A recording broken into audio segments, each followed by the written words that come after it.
প্রিয় দেশবাসী, প্রিয় মুসলমান ভাই বোনেরা, আসসালামু আলাইকুম রহমতুল্লাহ বারাকাত। দেশে প্রবাসে যারা আছে সবার প্রতি আসসালামু আলাইকুম রহমতুল্লাহ বারাকাত।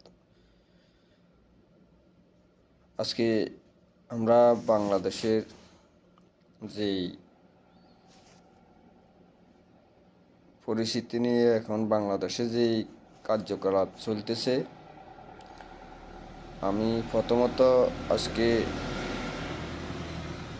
ভারতের রাজনাথ সিং আমাদের প্রধান উপদেষ্টা ডক্টর মোহাম্মদ ইউনূসকে যে মন্তব্য নিয়ে করছে, আমি রাজনাথ সিংকে বলতেছি বাংলাদেশ নিয়ে মাথা ঘামায় না, বাংলাদেশ নিয়ে মাথা ঘামায় না।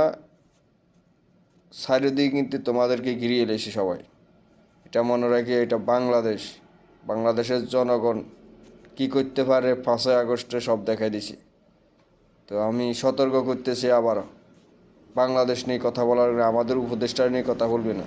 ভারতের দালালি, বাংলাদেশের ভিতরে কোনো ভারতের দালাল আমরা দেখতে চাই না। প্রিয় দেশবাসী, প্রথমত আজকে আমির খুসরু, ভারতের দালাল আমির খুসরু বলল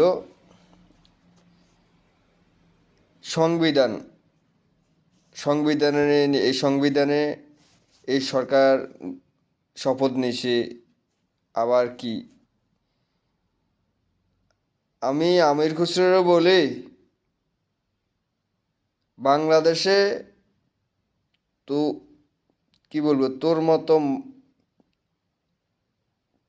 তোরও এখনো বলতেছি তুই ভালো হয়ে যায়, তুই ভালো হয়ে যায়, এখনো ভালো আছে। বাংলাদেশের জনগণের কাতার দ্বারা তোরা ভারতের দালালি করেছ। আমরা চাই না বাংলাদেশে ভারতের দালাল। আজকে যে আমির খুসরু বলল বা এই সংবিধানের অধীনে নির্বাচন করছে ডক্টর মোহাম্মদ অবৈধ, এই সেই, তা আমি মনে করি যে বাংলাদেশে, আমি অন্তর্বর্তী সরকারকে বলবো, সারা বাংলাদেশের মানুষকে বলবো, সবাইকে এই জুলাই সনদ এর সনদের আদেশ জারি করবার ডক্টর মোহাম্মদ ইউনূসকে চাপ দিতে হবে, বলতে হবে। আর আমি ডক্টর মোহাম্মদ ইউনূসকে বলতেছি, আপনি যদি এখন জুলাই সনদ যদি আপনি আদেশ জারি না করেন, তাহলে পরবর্তীতে এই বিএমপি আপনাকে ফাঁসাইব, বিএমপিও ফাঁসাইব, আপনি জনগণের কাছেও ফাঁসবেন। আমি আপনাকে বলতেছি, ডক্টর মোহাম্মদ ইউনূসকে বলতেছি, এই বিএমপি কিন্তু আওয়ামী লীগের মতো পোল্ট্রি লয় না। এই 7-8টা নেতা, বিএমপির এই 7-8টা নেতা আওয়ামী লীগের মতো পোল্ট্রি লয় না কাজ, কারণ এরা ভারতের দালাল। তো ভারত যেভাবে প্রেসক্রিপশন দেয় এরা এইভাবে কাজ করে।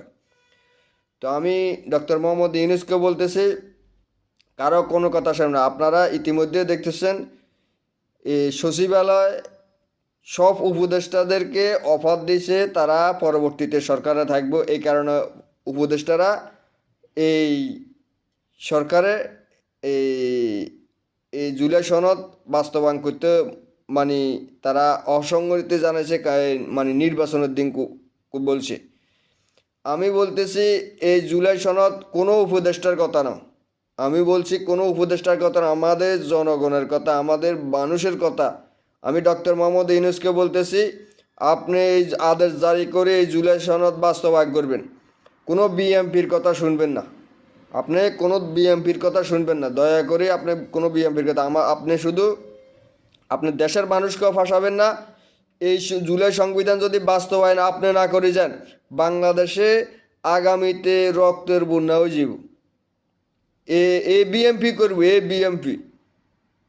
আমি চাই না বাংলাদেশে রক্তের বন্যা। শেখ হাসিনারা দৌড়ানো হয়েছে রক্তের বন্যা থেকে মানুষ বাঁচার জন্য, এর পরবর্তীতে আর কোনো কাজের জন্য না। তো এই বাংলাদেশে আমরা জুলুমের কারণে শেখ হাসিনারা দৌড়ানো হয়েছে।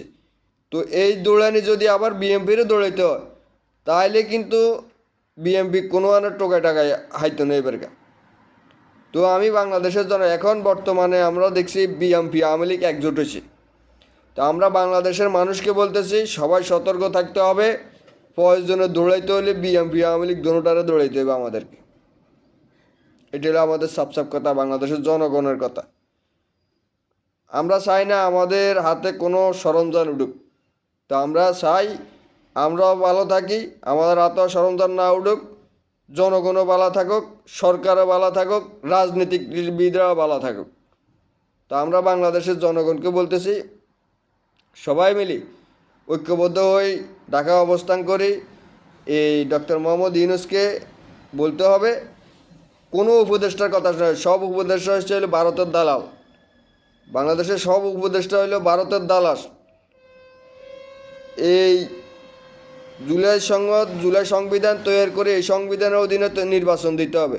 আমি ডাক্তার মোহাম্মদ ইউনূসকে আবারও বলতেছি, যদি এই জুলাই সনদ এখন আপনি বাস্তবায়ন না করেন, বিএমপির কথা শুনেন, একজনের কথা শুনেন, তাহলে কিন্তু আপনাকে এই বিএমপি ফাঁসাবে। এই বিএমপি হলো একটা মুনাফিকের বিএমপি, 7-8টা নেতা মুনাফিক।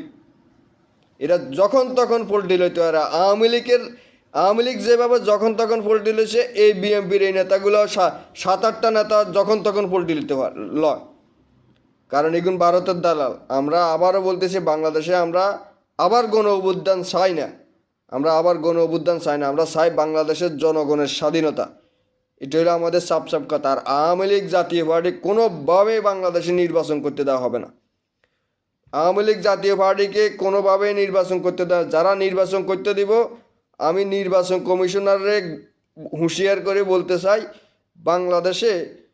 বাংলাদেশে আওয়ামী লীগ জাতীয় পার্টি যার কোনোভাবেই নির্বাচন না করে, পরে পিঠের চামড়া থাকবে না কই দিয়ে আমরা, এটা মনে রাখবেন। তো প্রিয় দেশবাসী,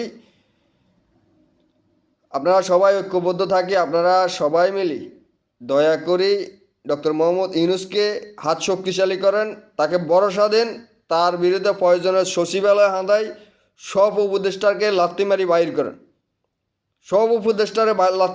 করেন, লাত্তিমারি বাইর করে আমাদের এই সংবিধান জুলাই সংসদ বাস্তবায়ন করতে হবে। বিএমপি বাধা দিলে বিএমপিরে এই দেশ থেকে বাইর করতে হবে, সিধা কথা। বাংলাদেশে ভারতের দালাল আর পাকিস্তানের দালাল বাংলাদেশে দাঁড়িয়ে, ফখরুল্লাহ বা পাকিস্তানের দালাল, ফখরুল্লাহর বাপ ছিল পাকিস্তানের দালাল এবং কি ভারতের দালাল। ফখরুল্লাহ ভারতের দালাল ইয়ে করে, পাকিস্তানের দোলে মোলে করে, এরা হলো মুনাফিক। এরা ফখরুল্লাহ, এই আব্বাচ্চা, এরা হলো মুনাফিক। এক মুনাফিকের ঘরে মুনাফিক জন্ম নিয়েছে।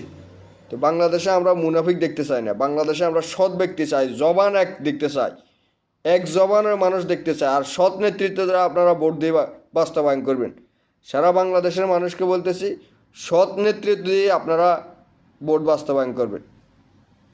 প্রিয় দেশবাসী, এর সাথে আমি বাংলাদেশ দেশপ্রেমিক সেনাবাহিনীদেরকে বলবো, যে কোনোভাবে হোক আওয়ামী লীগ বন্দী, ভারতবন্দী যে সেনাবাহিনীগুলো আছে, তাদেরকে চিহ্নিত করে আমাদের জনগণের হাতে উঠে তাদেরকে গ্রেপ্তার করতে হবে।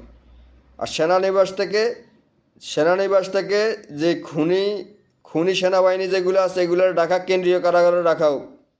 এটা হলো আমাদের আহ্বান, এটা হলো আমাদের জনগণের আশা আকাঙ্ক্ষা। তো প্রিয় দেশবাসী, এই সাথে আপনারা দেখছেন বিএমপি নমিনেশন নামে কতজন মানুষ মারছে, এই বিএমপির এই নেতাগুলা যদি আবারও ক্ষমতায় আসে, আবারও যায়, আমরা চাই সৎ নেতৃত্ব, যদি জিয়া রহমানের নেতৃত্বে, জিয়া রহমানের আদেশের নেতৃত্বে যারা আছে তাদেরকে নমিনেশন দেব। আর এমনি ভারতের দালাল এই আমির খুসরো, হাবিবুল্লাহ এবং কি ওই ফজলুল হুদা, এরা আওয়ামী লীগের দালাল, ভারতের দালাল, এদেরকে নমিনেশন দিই। তারা আমাদের দেশে একটা অস্থিরতা সৃষ্টি করতেছে। এদেরকে তো মানুষ মারবে, এই বিএমপির পুরাই সাফ করবে, বিএমপির নিশানায় থাকবে না, আওয়ামী লীগের মতো নিশানা থাকবে না। তো আমি বাংলাদেশের জনগণকে বলবো, সবাইকে বলবো, আমাদেরকে ভারতের রয় মুক্ত করতে হবে। এই সাথে ভারতের প্রেসক্রিপশনে কোন কোন রাজনৈতিক নেতাগুলা জড়িত, আমি আমাদের দেশপ্রেমিক সেনাবাহিনীদেরকে বলবো, দেশপ্রেমিক গোয়েন্দা বাহিনীদেরকে, তাদেরকে তদন্ত করি, বাহির করি, তাদেরকে গ্রেপ্তার করতে হবে। এর সাথে আমাদের যে সেনাবাহিনী এই সন্ত্রাসের অস্ত্রশস্ত্র সহ যে মোল্লারা ধরছে, এই মোল্লারে বিএনপির নেতৃবৃন্দ শুরুতে বলতেছে, বিএনপির নেতৃবৃন্দ বিভিন্ন জায়গাত বিভিন্ন এই সেনাবাহিনীর দেশপ্রেমিক সেনাবাহিনীর ভিতরে অপপ্রচার চালাইতেছে। আমরা জনগণ মিলে সবাই মিলে এই প্রতিহত করতে হবে। সারা বাংলাদেশের যত সন্ত্রাস আছে সবগুলারই গ্রেপ্তার করতে হবে। বাংলাদেশ সেনাবাহিনী, বাংলাদেশের দেশপ্রেমিক পুলিশ, দেশপ্রেমিক র্যাব, সবাইকে বলতেছি সবাই ঐক্যবদ্ধ থাকবেন। সবাই ঐক্যবদ্ধ থাকি, সারা বাংলাদেশ থেকে সন্ত্রাসীগুলার গ্রেপ্তার করবেন। আর বিচারপতিদেরকে বলছি যে আমি ডক্টর মোহাম্মদ ইউনূসকে বলতেছি, সন্ত্রাসী যারা কার্যকলাপ করবে তাদেরকে যাবজ্জীবন কারাদণ্ডের আইন করতে হবে। যাবজ্জীবন কারাদণ্ডের আইন করতে হবে। এটা হলো আমাদের আহ্বান, এটা আমাদের কাজ করতে হবে। আমাদের জনগণের নিরাপত্তার জন্য আপনারা এই কাজগুলো করতে হবে। ওই পরবর্তী কোনো সরকার আসি বলবে না, করবে না। তা আপনি নিজে থাকি দয়া করে এই কাজটা করবেন। ওকে, তো আসসালামু আলাইকুম রহমতুল্লাহ বারাকাত। আর আপনি ভয় পাবেন না, ডক্টর মোহাম্মদ ইউনূসকে বলতেছি যদি আপনার সাথে পুরা উপদেষ্টা যতগুণ আছে সবাই যদি বিরোধিতা করে, আমরা জনগণ আপনার ভাষা প্রয়োজনে আপনি শুধু কথা বলার আগে আমরা বুঝি যাই যে আমরা কে কার কার কারণে আপনি করতে পারেন না। আমরা সচিবালয়ে হাঁটাই, আমরা জনগণ সচিবালয়ে হাঁটাই। দয়া করে আপনি আপনার কাজ করবেন, আপনি এই জুলাই সনদ বাস্তবায়ন করবেন আগে। প্রিয় দেশবাসী, আসসালামু আলাইকুম রহমতুল্লাহ বারকাত।